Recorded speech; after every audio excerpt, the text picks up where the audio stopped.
Hello. आज की video में आपको बताया जाएगा वर्कशीट वर्कबुक सेल के बारे में, और साथ में जो है वो रोज़ और कॉलम्स के साथ हम कैसे डील करते हैं माइक्रोसॉफ्ट एक्सेल में स्प्रेडशीट में, उसके बारे में बताया जाएगा आपको। तो जैसे मैंने पिछली वीडियो में भी आपको बता दिया था वर्कशीट वर्कबुक के बारे में, तो थोड़ा सा पर फिर भी आज दोबारा से रिवाइज कर लेते हैं।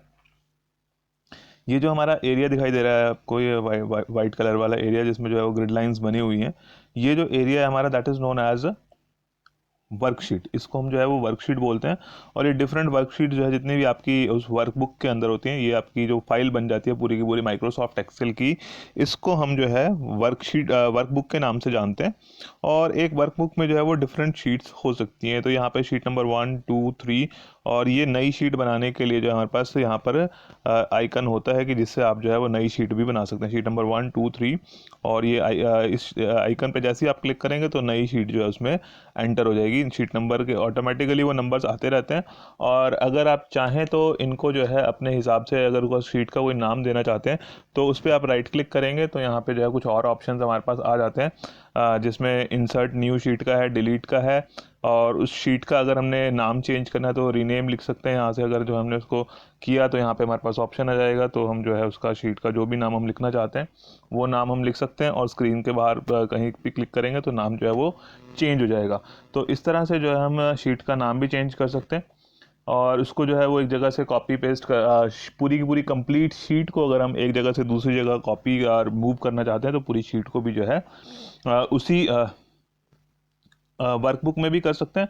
और अगर चाहें तो किसी दूसरी वर्कबुक में भी वो सेम शीट को जो है मूव और कॉपी कर सकते हैं। तो मूव और कॉपी करने के लिए कि आप जो है उसके ऊपर क्लिक करेंगे मूव और कॉपी के ऊपर, तो एक डायलॉग बॉक्स ओपन हो जाएगा। इसमें ये आपकी पूछ रहा है कि उस शीट को आपने जो है वो मूव या कॉपी करना है तो कहाँ पर करना है। हमने करना है उसको जहाँ पर भी करना है, तो उसके लिए जो है यहाँ पे हमारे पास ऑप्शन होगा बुक 1, तो इसमें, या नई बुक, जो भी जितनी भी एक्सेल की आपकी वर्कबुक्स खुली होंगी, एक्सेल की फाइल्स खुली होंगी, उनकी एक कंप्लीट लिस्ट यहाँ पर आ जाती है।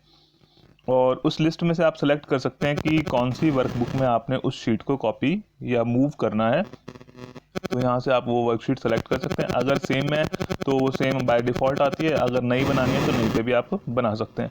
एंड यहाँ पे आप क्रिएट अ कॉपी करेंगे तो उसकी कॉपी हो जाएगी, अदरवाइज वो वर्कशीट जो है वो मूव हो जाती है। तो अगर हमने उसकी कॉपी क्रिएट करनी होती है तो हमें जो है यहाँ पर टिक करना पड़ता है, देन ओके करेंगे तो उसकी जो है कॉपी बनकर तैयार हो जाती है। तो अभी हम नहीं कर रहे हैं, तो इसलिए हमने कैंसिल पे क्लिक कर दिया, और ये डायलॉग बॉक्स हमारा जो है वो बंद हो जाएगा। तो ये था हमारा जैसे वर्कशीट के बारे में। और combination of worksheet is known as workbook. The worksheets in turn group together into a workbook, की जो आपकी वर्कशीट्स हैं उनको कुल मिला के जो है वर्कबुक बन जाती है। और जैसा मैंने पिछली वीडियो में बताया था आपको कि ये जो है आपके डिफरेंट कॉलम्स हैं, column A, B, C, D, तो ये डिफरेंट कॉलम्स हैं और उनके हर एक कॉलम का अपना एक नाम दिया हुआ है। इसी तरह से जो है वो डिफरेंट रोज़ हैं और हर एक रो का अपना एक नंबर डिफाइंड है। और जब भी आप किसी पर्टिकुलर सेल पे क्लिक करते हैं तो पर्टिकुलर सेल पे अगर आप क्लिक करेंगे तो क्या होगा कि उस सेल का नेम जो है यहाँ नेम बॉक्स में आ जाता है। तो जो सेल है वो किसी ना किसी कॉलम को और किसी ना किसी रो को मिला के जो है वो बनता है। तो जिस भी रो और कॉलम को मिला के वो बनेगा तो उसका नेम बॉक्स में जो है वो नाम आ जाता है। तो ये जो है हमारा एफ कॉलम से और फोर्थ रो में बना हुआ है, तो इसका जो एड्रेस बन जाएगा, नेम बन जाएगा इस सेल का F4। तो ये नाम आपको बनाने आने चाहिए। जैसे हमने H3 पे क्लिक कर दिया तो अब देख रहे होंगे कि यहाँ पे नेम बॉक्स में H3 आ गया, कि क्योंकि इसका कॉलम जो है वो H है और थर्ड रो में है, इसलिए जो है इसका H3 बन के आ गया।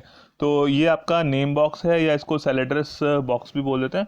तो इसमें जो है वो सेल का एड्रेस आता है कि सेल का किस नाम से उसको आप एड्रेस करेंगे, किस नाम से उसको बताएंगे। और जो भी आपका हाईलाइटेड सेल है वो आपको दिख रहा होगा, जैसे ये वाले सेल है जो हाईलाइटेड सेल है, उसकी जो बॉर्डर है वो थोड़ा सा डार्क उसमें हमें दिखाई देता है।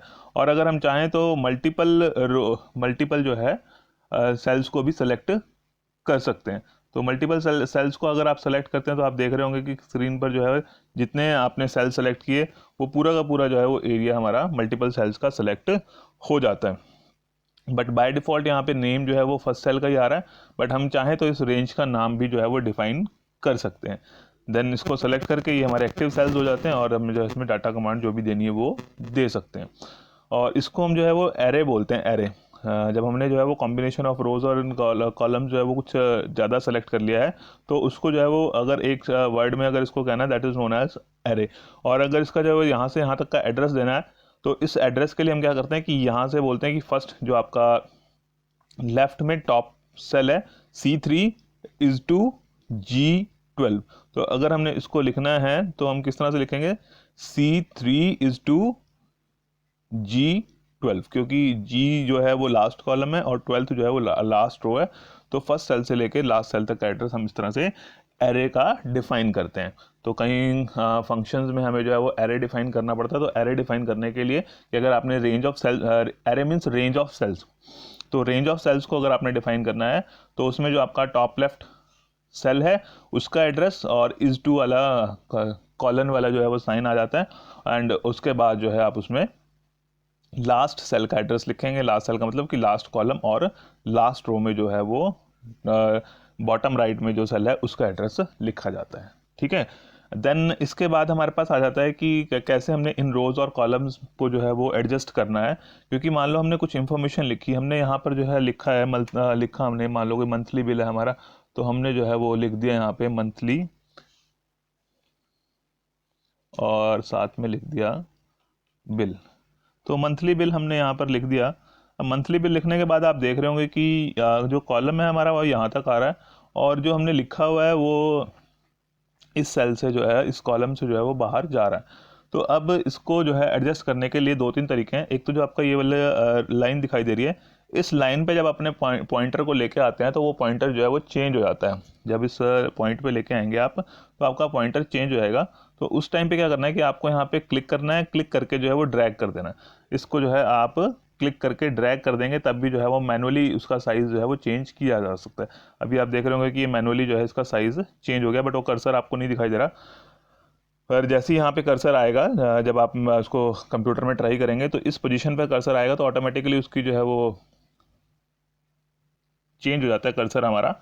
एडजस्टमेंट टूल में चेंज हो जाता है और उसमें जो है वो दोनों साइड एरोज बन के आ जाते हैं, डबल हेडेड एरो टाइप का एडजस्टमेंट टूल बन जाता है। और उस पर जब आप यहाँ पे क्लिक करेंगे तो क्लिक और ड्रैग करके जो है मैनुअली उसकी विड्थ को आप कॉलम की विड्थ को एडजस्ट कर सकते हैं।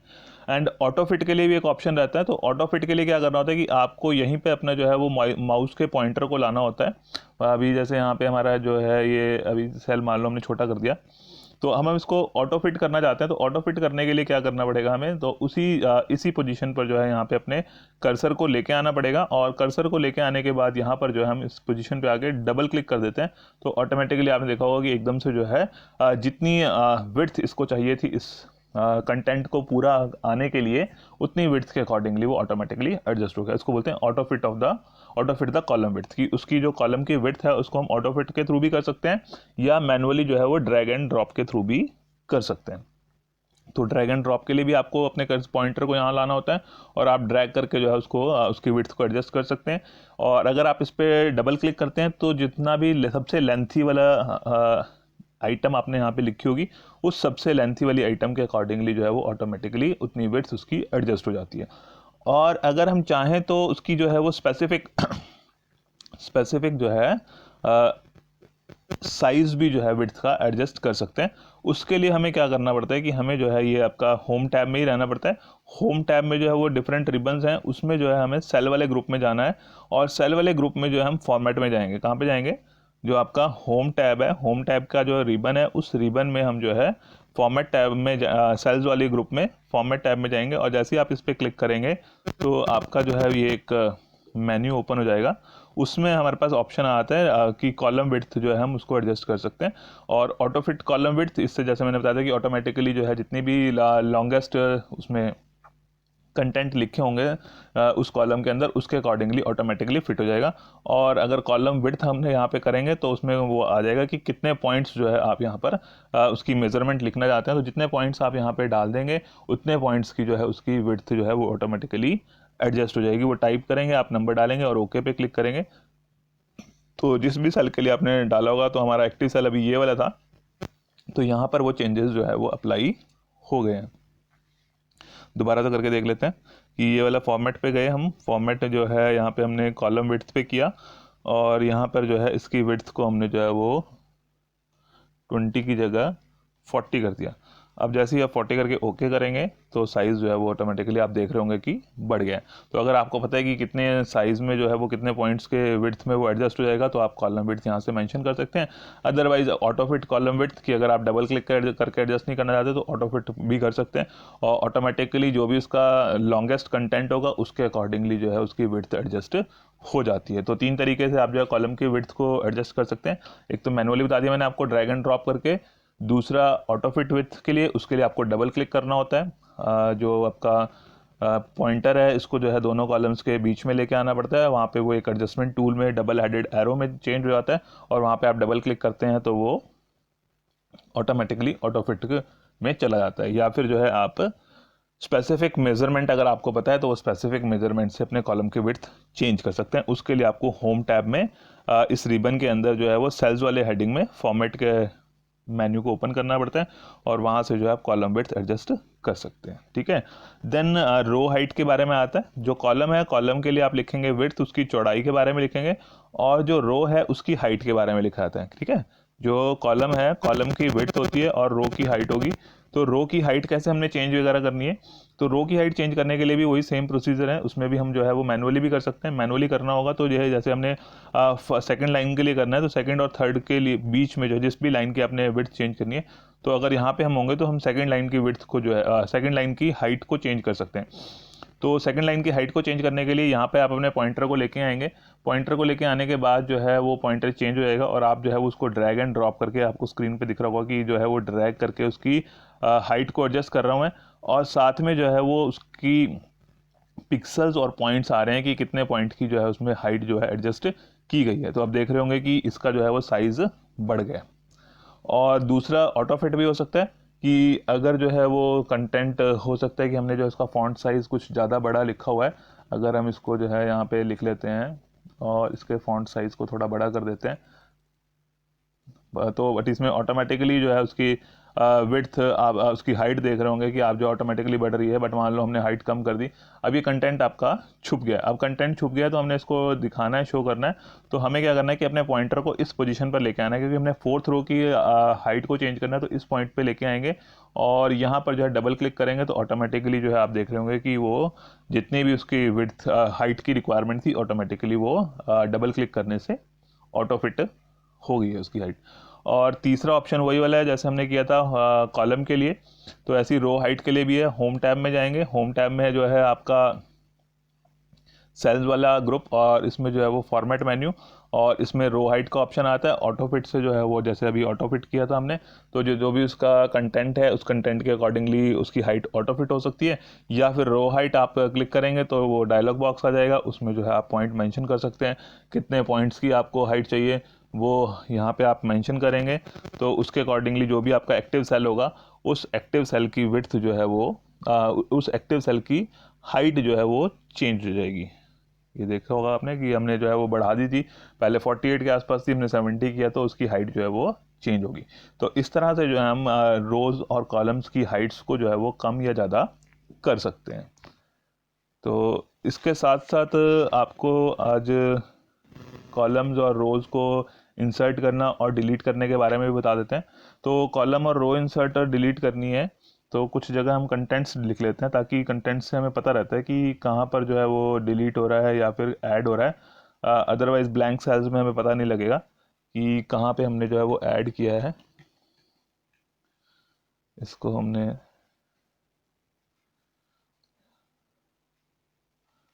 कुछ कंटेंट्स लिख लिए हैं यहाँ पे, ताकि हमें पता चल जाए कि वो कॉलम या रो डिलीट हुई है या ऐड हुई है। तो एक तो ऑप्शन है कि जैसे मान लो हमारा ये कॉलम है, ई कॉलम है, मान लो हम चाहते हैं कि इस ई कॉलम को हमने डिलीट करना है, तो ई कॉलम के ऊपर आप जाएंगे और यहाँ पर राइट क्लिक करेंगे तो एक मेन्यू आपका ओपन हो जाएगा। इससे आपके पास ऑप्शन आ जाएंगे कि इस कॉलम को आपने इंसर्ट करना है, यहाँ पे कोई नया कॉलम इंसर्ट करना है या कॉलम को डिलीट करना है। फॉर एग्जांपल अभी हम जो है वो डिलीट पे करते हैं कि हमने जो है वो हमारा एक कॉलम बीच में ब्लैंक रह गया और अब हमें इसकी ज़रूरत नहीं है, हम इसको डिलीट करना चाहते हैं। तो हमने क्या करना है कि जस्ट इस पर डिलीट पे जो है वो क्लिक कर देना है और वो कॉलम आपका डिलीट हो गया। आप देख रहे होंगे कि सेल्स जो है ऑटोमेटिकली दूसरी साइड को शिफ्ट हो चुके हैं। अगर हमने इंसर्ट करना होगा तो वहीं पर आप टॉप में जाएंगे, इसमें ई के कॉलम के ऊपर, और यहाँ पर जाने के बाद आप राइट क्लिक करेंगे। राइट क्लिक करने के बाद जो है आपको इंसर्ट पे क्लिक करना है, तो कॉलम जो है वो आपका इंसर्ट हो जाएगा। और आप देख रहे होंगे कि जो पहले एक सिंगल कॉलम था यहाँ पे हमारे पास ब्लैंक, अब जो है वो 2 कॉलम्स ब्लैंक आ गए हैं और कंटेंट्स हमारे जो है वो आगे की तरफ शिफ्ट हो गए हैं। इसी तरह से हम रोज़ के लिए भी कर सकते हैं कि यहाँ पे जैसे मान लो 3rd रो है, हमने जिस रो में इंसर्ट या डिलीट करना है उस रो को हमने सेलेक्ट करना है, और रो के बाद जाकर जो है यहाँ 3rd नंबर पे हम अपने पॉइंटर को लेके आएंगे, और पॉइंटर को लेके आने के बाद जो है उस पर राइट क्लिक करेंगे। ये मेन्यू ओपन हो जाएगा कि इसको इंसर्ट करना है या डिलीट करना है। तो इंसर्ट करना है तो आप इंसर्ट पे क्लिक करेंगे, वो जो कंटेंट्स हैं नीचे की तरफ शिफ्ट हो जाते हैं। और अगर आप इसी को इस पे जाके 3rd नंबर पर इस पर राइट क्लिक करेंगे, तो इस पर अगर आप इसको डिलीट करना चाहते हैं तो फिर डिलीट करेंगे, और जो कंटेंट्स उसके अंदर लिखेंगे वो कंटेंट्स भी सभी डिलीट हो जाते हैं और नीचे वाली रो के कंटेंट्स जो है वो अपसाइड शिफ्ट हो जाते हैं। तो एक तो मेथड ये है कि जिससे आप कॉलम्स को इंसर्ट और कॉलम्स और रोज इंसर्ट या डिलीट कर सकते हैं। और दूसरा जो मेथड है हमारे पास कॉलम्स या रोज को इंसर्ट या डिलीट करने के लिए, उसके लिए आपका होम टैब है। होम टैब में ही जो है हमारा ये सेल्स वाला ग्रुप है, और इस सेल्स वाले ग्रुप में हमारे पास जो है ये ऑप्शन जो है आप देख रहे होंगे कि ये इंसर्ट का है। तो इससे भी आप जो है वो insert cells, single cell insert कर सकते हैं, सिंगल रो इंसर्ट कर सकते हैं, क्योंकि अभी हमने जो है वो देखो आप नीचे देख रहे होंगे कि हमने जो है वो रो सेलेक्ट की हुई है, इसलिए कॉलम वाला ऑप्शन जो है वो हाईलाइटेड नहीं है। तो अगर हम एक सिंगल सेल को सेलेक्ट कर लेते हैं, तो सिंगल सेल को सेलेक्ट करने के बाद अगर हम यहाँ पे करेंगे तो हमारे पास सेल का भी ऑप्शन हाईलाइटेड रहेगा, रो का भी और कॉलम का भी। और अगर हम चाहें तो यहीं से जो है वो एक नई शीट भी जो है इंसर्ट कर सकते हैं, जैसे हमने यहाँ पे किया था न्यू शीट के लिए यहाँ पे क्लिक करके नई शीट इंसर्ट की थी, बट हम यहाँ से भी जो है वो नई शीट इंसर्ट कर सकते हैं। इसी तरह से सेम ऑप्शन डिलीट के लिए भी रहता है हमारे पास, तो delete cell, delete row, delete column, and उसी जिस शीट पे आप काम कर रहे हैं वो एक्टिव शीट अगर आप डिलीट करना चाहते हैं तो वो डिलीट भी हो जाएगी। बट ये ध्यान रखना है आपने कि अगर आपने शीट डिलीट कर दी तो वो रिकवर करना इम्पॉसिबल हो जाता है, कि उसको आप रिकवर नहीं कर सकते। तो ये हमने मान लो डिलीट कर रहा है सेल, तो डिलीट सेल पे क्लिक करते हैं तो एक ऑप्शन आ जाता है हमारे पास। तो इसमें कह रहा है कि delete cells to the left, कि ये जो सेल है अगर आप सिंगल सेल को डिलीट करते हैं तो इसके कंटेंट्स जो है वो लेफ्ट साइड को शिफ्ट करने हैं, या इसके कंटेंट्स जो है वो अप साइड को शिफ्ट करने हैं। मतलब अगर ये सेल डिलीट करना है तो ये कंटेंट्स यहाँ पर जो है इसकी जगह ये वाले कंटेंट्स आपको चाहिए, या इस वाले सेल के कंटेंट्स यहाँ पे चाहिए। तो अगर इस वाले सेल के कंटेंट्स यहाँ पे चाहिए तो आप करेंगे shift cells to the left, की ये वाले सेल्स जो है वो लेफ्ट साइड शिफ्ट हो जाएंगे, इनमें कोई चेंज नहीं आएगा। बट अगर आप इस पर कर देते हैं शिफ्ट सेल अप, तो क्या होगा कि यहाँ पर इसमें कोई चेंज नहीं आएगा इन वाले सेल्स के डाटा में, ये वाला सेल डिलीट हो जाएगा और ये वाले सेल के कंटेंट्स यहाँ पर अपसाइड शिफ्ट हो जाएंगे। और या फिर वो जो एक्टिव सेल है उस एक्टिव सेल में अगर हम जो है वो एंटायर रो एंटायर कॉलम को डिलीट करना चाहते हैं तो एंटायर रो एंटायर कॉलम भी यहाँ से डिलीट की जा सकती है। तो अगर करना होगा तो हम जो भी करना है वो कर सकते हैं, और अगर उसको नहीं ऑप्शन को यूज़ करना है तो हम कैंसिल पे क्लिक करेंगे। देन डिलीट के बाद इंसर्ट में भी इसी तरह से ऑप्शन आता है कि रो और कॉलम का तो क्लियर रहता है कि रो और कॉलम आपने इंसर्ट करनी है, तो रो इंसर्ट होगी तो सेल्स जो है वो नीचे की साइड शिफ्ट हो जाते हैं, और अगर जो है कॉलम इंसर्ट करते हैं तो कॉलम जो है के कंटेंट जो है वो राइट साइड शिफ्ट हो जाते हैं। अगर आप इंसर्ट सेल पे क्लिक करते हैं तो जैसे डिलीट के लिए था वैसे ही जो है वो इंसर्ट के लिए आता है, कि वो पूछ लेता है कि आपको जो है कंटेंट्स राइट साइड शिफ्ट करना है, कि अगर इसकी जगह एक नया सेल आएगा तो इसके कंटेंट्स, यहाँ पे हम एग्जांपल कर लेते हैं थोड़ा सा तो पता चल जाएगा। जैसे मान लो हमने 3rd वाला सेल एक्टिव कर दिया, ये 3rd वाला सेल एक्टिव किया और यहाँ से इंसर्ट पे क्लिक किया, हमने इंसर्ट सेल पे क्लिक किया। इंसर्ट सेल पे क्लिक करने के बाद अगर हम इस पर shift cell to the right करते हैं तो आप देखेंगे कि यहाँ पे एक ब्लैंक सेल आ जाएगा और इसके कंटेंट्स जो है वो यहाँ पर शिफ्ट हो जाएंगे। हमने ओके किया तो आप देख रहे होंगे कि ये सेल है हमारा, ये सेल जो है वो ब्लैंक सेल में कन्वर्ट हो गया, और 3rd जो 3 था वो 3 जो है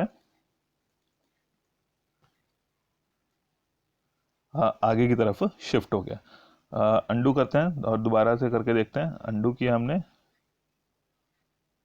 ये थर्ड यहीं पे आ गया हमारा, और इंसर्ट किया हमने फिर से, इंसर्ट सेल, और अगर हम करेंगे शिफ्ट सेल डाउन, तो अगर हम शिफ्ट सेल डाउन करेंगे तो आगे के कंटेंट्स वैसे ही रहेंगे एज इट इज़, और ये वाले कंटेंट जो है वो इसके थर्ड वाले नीचे की तरफ शिफ्ट हो जाएंगे, ये वाला सेल जो है हमारा ब्लैंक सेल में कन्वर्ट हो जाएगा। तो इस तरह से जो है हम ये देख रहे होंगे कि आपका ये वाला सेल ब्लैंक सेल है और कंटेंट जो है वो नीचे की तरफ शिफ्ट हो गए। तो ये हमारे पास ऑप्शंस हैं इंसर्ट करने के लिए, डिलीट करने के लिए, या फिर जो है इस कॉलम के नेम पर आप राइट क्लिक करके उस मेन्यू को एक्टिव कर सकते हैं इंसर्ट या डिलीट के लिए, और इसी तरह से जो है आप वो मेन्यू जो है रो के लिए एक्टिव कर सकते हैं। तो उसमें रो को सेलेक्ट करना है और रो के राइट क्लिक करेंगे तो वो मेन्यू एक्टिव हो जाता है, तो उसमें इंसर्ट और डिलीट कर सकते हैं। वैसे कट कॉपी पेस्ट के लिए भी ऑप्शन आता है कि उसको आपने कॉपी करना है अगर रो और कॉलम को, तो कट कॉपी पेस्ट भी यहाँ से आप इस्तेमाल कर सकते हैं। कट का ऑप्शन एक्टिव नहीं है तो यहाँ से जो है आप रिबन से उस कट ऑप्शन को भी एक्टिव कर सकते हैं कि कट किया, और ये कट होने के बाद जहाँ पर आप उसको ले जाना चाहते हैं वहाँ पे आप अपने कर्सर को रखें और राइट क्लिक करें, और राइट क्लिक करने के बाद उसको पेस्ट कर दें, तो वो देख रहे होंगे कि कंटेंट्स ऊपर से हटके जो है वो नीचे आ गए हैं। तो इस तरह से कट कॉपी पेस्ट ये आपने पहले किया हुआ है, बट अगर कंप्लीट रो को और या कॉलम को भी जो है हम कट या कॉपी कर सकते हैं, जहाँ से आप उसको पहले इसको सेलेक्ट करना है। अगर पूरे पूरे कॉलम को सेलेक्ट करना होता है तो उसके नाम पे सेलेक्ट क्लिक करते हैं तो पूरा का पूरा कॉलम जो है वो एक ही बार में आपका सेलेक्ट हो जाता है। इसी तरह से रो के नंबर पे क्लिक करेंगे तो पूरी की पूरी रो ऑटोमेटिकली सेलेक्ट हो जाती है, और उसको फिर आप कट कॉपी पेस्ट जो आपकी रिक्वायरमेंट है उसके अकॉर्डिंगली कर सकते हैं।